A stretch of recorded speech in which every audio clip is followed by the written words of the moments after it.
This is the Lone Creator YouTube. We hope this video helps. In this video, I will explain how to set up a Binance demo account.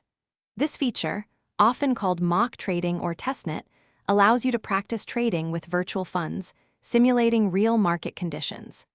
It's perfect for beginners to learn the ropes or for experienced traders to test new strategies without risking any actual money. You can easily switch between your live and demo accounts to manage your practice and real trading. To begin, navigate to the Futures section on the Binance platform, which is available on both the web and mobile applications. Once there, look for an icon, often 3 dots or a user menu, typically located at the top right of your screen. From the drop-down menu, select Mock Trading or Testnet. You will then be prompted to connect your account to the test environment. Simply click Continue to proceed.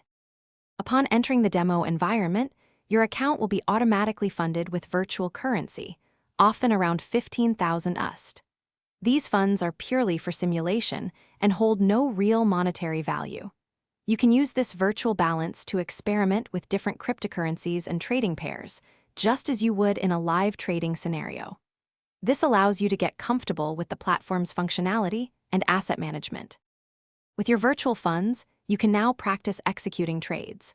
Place simulated buy and sell orders, experiment with various order types like limit and market orders, and even try out leverage up to 125 times. The demo interface mirrors the live version, providing real-time market data and charts. This risk-free environment is ideal for testing strategies, understanding market movements, and building confidence before transitioning to live trading. Thanks for watching. Consider subscribing if we helped you.